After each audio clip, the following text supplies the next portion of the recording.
Salut, donc aujourd'hui on va faire le bilan du Cambodge. Donc si tu me connais pas encore, je m'appelle Geoffrey et je te parle de voyage et notamment de l'aspect développement personnel, même si je te fais des vidéos un petit peu plus pratiques sur le voyage. Donc si tu ne me connais pas encore et que tu apprécies mon travail, n'hésite pas à t'abonner. On se retrouve à Bangkok pour faire le bilan du Cambodge. Donc dans cette vidéo, je vais la diviser en 3 parties comme celle que j'avais fait sur Bali, que je t'invite à aller voir si tu ne l'as pas déjà vu. Donc ça sera la partie mes impressions, la partie budget et la partie internet. Sauf que cette fois-ci, je vais rajouter mon itinéraire parce que c'est vrai que la dernière fois, j'avais oublié de le mettre. Encore une fois, s'il n'y en a qu'une des 3 qui t'intéresse, je vais mettre des timecodes dans la description et tu pourras y aller directement. Alors je vais faire pas mal de comparaisons avec Bali dans cette vidéo vu que c'était le pays où je suis allé avant. Comme la dernière vidéo, commençons par ce que je n'ai pas aimé. Alors la capitale, alors oui, la capitale au Cambodge, Phnom Penh, je la trouve vraiment pas terrible. Bon, c'est une ville asiatique, c'est une capitale asiatique qui n'est pas très grande comparée à Bangkok, mais franchement c'est pas très propre, ça pue dans toutes les rues, bon à Bangkok aussi, mais c'est beaucoup moins moderne, il n'y a pas énormément de choses à faire honnêtement. Alors c'est intéressant et c'est pour ça que c'est un peu un endroit pour s'arrêter quand même au Cambodge, c'est que c'est extrêmement important pour en apprendre plus sur l'histoire du Cambodge, sur les Khmers rouges, sur Pol Pot. Donc oui, là c'est quand même un incontournable pour visiter le musée du génocide et la fameuse tristement célèbre prison S21 où beaucoup de Cambodgiens ont été internés, torturés. Donc voilà, c'est pour le passé du Cambodge, c'est important. Sinon, la ville en elle-même, je la trouve vraiment pas terrible. En plus, les auberges de jeunesse qu'il y a là-bas, elles sont vraiment pas folles non plus. Pour te dire un peu mon itinéraire, j'ai atterri à Phnom Penh, la capitale. Donc je vais t'afficher la carte avec mon itinéraire. Après, je suis allé à Kampot. Donc c'est une région très connue pour le poivre de Kampot, qui est l'un des meilleurs du monde. Ensuite, je suis allé à Koh Rong, une petite île au sud du Cambodge aussi également, à côté de Sihanoukville où il faut prendre le ferry. Ensuite, je suis remonté à Siem Reap pour visiter les fameuses ruines d'Angkor et j'ai terminé par passer quelques jours dans la province reculée du Ratanakiri au nord-est avant de revenir à Phnom Penh et prendre l'avion pour Bangkok. Donc, je t'ai déjà parlé de Phnom Penh, ensuite je suis allé à Kampot. Alors Kampot, c'était vraiment très beau, donc c'est vraiment un peu plus campagne. Donc tu as des montagnes, des lacs, c'est vraiment impressionnant. Les plantations de poivre, c'est très joli.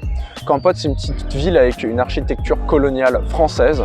Parce que pour rappel, le Cambodge, le Laos et, si je ne dis pas de bêtises, une partie du Vietnam faisait partie de l'Indochine française. Et c'est vraiment très joli. Ensuite, second point négatif, c'est que c'est cher.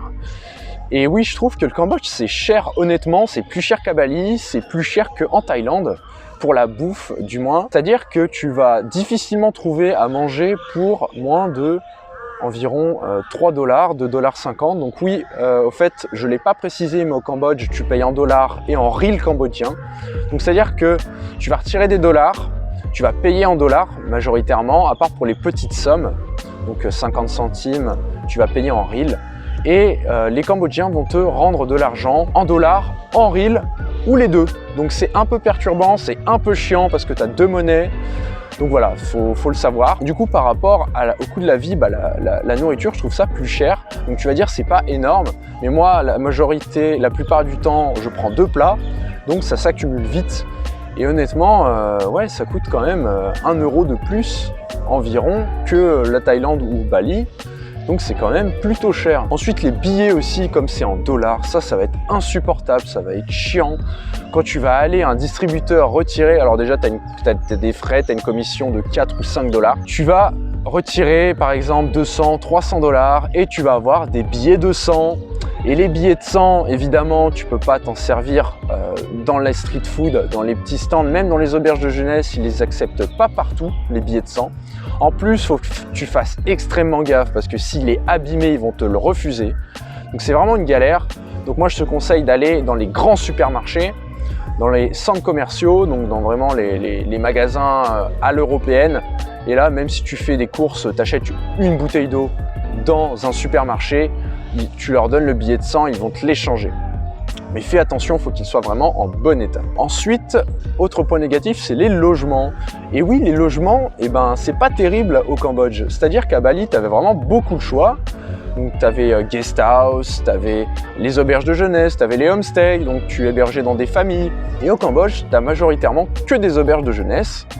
Et franchement, elles sont pas terribles. À part à Siem Reap, où j'ai vraiment une auberge de jeunesse pour 5 $ la nuit, incroyable, extrêmement luxueuse, avec piscine et tout. Sinon, c'est vraiment pas terrible. Donc voilà, c'est niveau logement, t'attends pas non plus à des trucs de fou. Après, ça reste convenable, attention, hein, c'est pas non plus des trucs vraiment dégueulasses. Mais par rapport en Thaïlande et par rapport à Bali, c'est quand même moins bien. Donc voilà pour les aspects négatifs. Pour les aspects positifs, si tu m'as suivi et que tu me connais déjà, tu sais que je suis allé sur Bali avant et ça m'avait saoulé parce que tu peux difficilement te déplacer sans scooter. Le bus, c'est pas ça encore et franchement, c'est vraiment galère. Et moi, ça m'avait vraiment saoulé tout le long de mon voyage. Et au Cambodge, c'est extrêmement simple. Les bus, il n'y a aucun problème. Tu peux aller d'une grande ville à une autre, d'un point A à un point B extrêmement facilement. Et ensuite, tu peux louer très facilement des vélos. Et ça, c'est vraiment top. Pareil, tu as les applications Grab si tu veux louer des tuk-tuk. Donc là, il n'y a pas de mafia de tuk-tuk, de je sais pas quoi, comme à Bali. Donc, tu peux prendre des tuk-tuk pour pas très cher. Donc vraiment, pour se déplacer, c'est vraiment facile. Ensuite, vraiment, ce qui m'a vraiment plu au Cambodge, c'est que j'avais pas d'attente.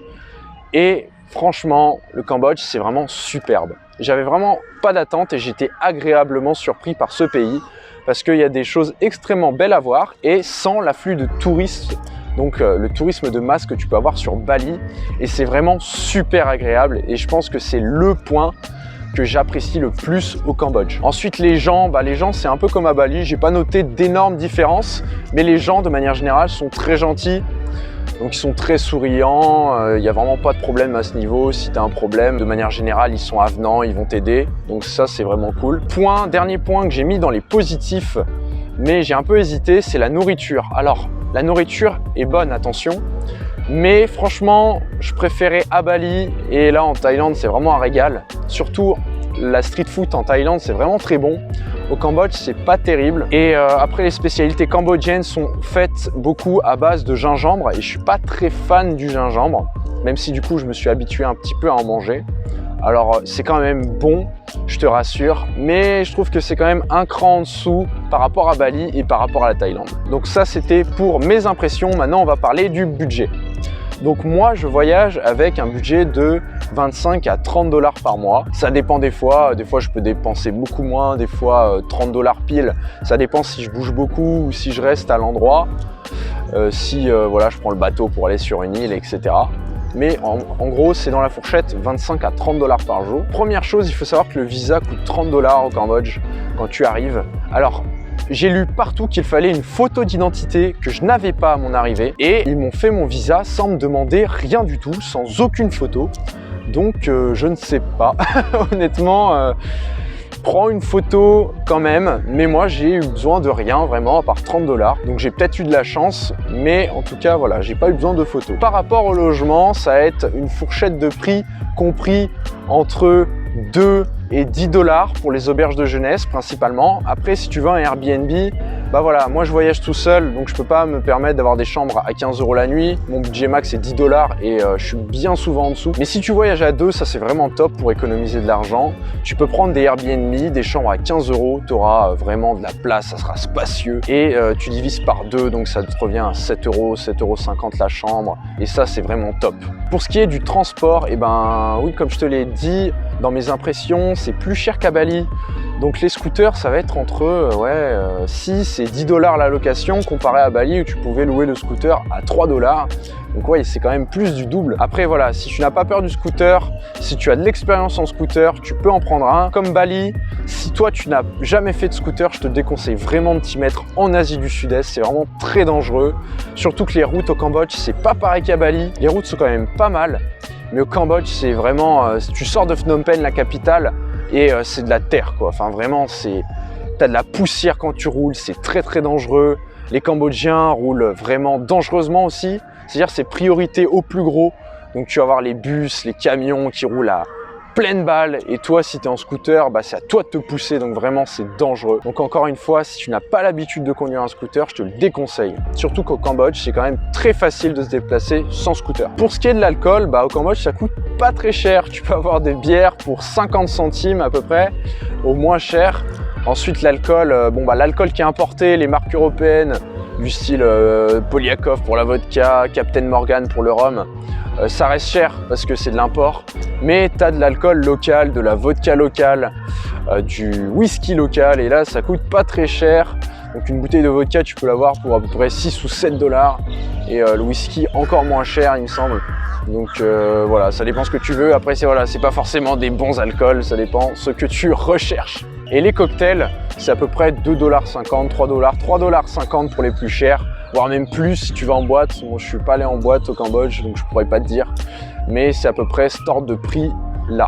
Pour terminer cette partie sur le budget, je vais te parler des activités touristiques. Alors à Bali, ça coûtait vraiment pas cher. Au Cambodge, c'est quand même assez cher. Si tu veux visiter les ruines d'Angkor, donc j'ai fait une vidéo dédiée aux ruines, c'est entre 37 et 72 $ pour avoir un pass, c'est quand même très cher. Ensuite, la majorité, par exemple si tu vas à Phnom Penh, tu veux visiter le musée national ou le palais royal, ce que je n'ai pas fait, ça coûte 10 $ chacun l'entrée. Donc ça peut vite monter les activités touristiques au Cambodge. À toi de voir ce que tu veux faire, ce que tu ne veux pas faire. Moi je privilégie vraiment les visites un peu obligatoires, comme le musée du génocide, où je voulais en apprendre plus sur la culture. Ensuite, généralement, mes plus grosses dépenses, c'est pour aller sur les îles, donc payer le bateau. Donc ça dépend de ta façon de voyager, encore une fois. Et dernier point, Internet, parce que comme tu le sais, si tu me suis, comme tu peux le voir à travers cette vidéo, j'ai besoin d'Internet pour travailler et pour faire mes vidéos. Donc Internet au Cambodge, alors c'est pas incroyable, donc c'est moins bien qu'à Bali et moins bien qu'en Thaïlande évidemment. C'est-à-dire que le Wi-Fi, ça dépend où tu es, il va pas être ouf partout, ça dépend de ton auberge de jeunesse aussi. Donc dans les grandes villes, il n'y a pas trop de soucis. Si tu vas dans les régions un peu plus reculées, comme au Ratanakiri, tu vas avoir une bonne connexion franchement, mais beaucoup plus instable.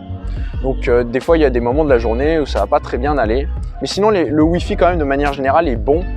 Par contre la 4G est pas terrible, donc même si tu as la 4G, généralement il y a un peu de latence, donc ça met un petit peu de temps pour faire tes recherches. C'est un peu difficile de se reposer sur la 4G si tu n'as pas de Wi-Fi, mais normalement le Wi-Fi fait l'affaire la plupart du temps. Donc voilà, j'ai fini ce bilan sur le Cambodge. Donc pour te résumer ça, c'est vraiment une très belle surprise. Comme je te l'ai dit, j'avais pas beaucoup d'attentes. Et vraiment, le Cambodge, c'est superbe. Il y a beaucoup moins de touristes, beaucoup plus agréable à visiter, à parcourir. Donc je te conseille vraiment, si tu y vas, de passer au moins 3 semaines. Ça vaut vraiment le coup et je suis sûr que tu ne le regretteras pas. Merci de m'avoir regardé jusqu'au bout si tu es encore présent à la fin de cette vidéo. Si tu veux plus de conseils et si tu es plus intéressé par l'aspect développement personnel de la chaîne, je t'invite à rejoindre mes mails privés. Tu trouveras le lien en description, ce sera le premier lien. Je te remercie encore de m'avoir suivi jusqu'ici et moi je te dis à la prochaine. Salut!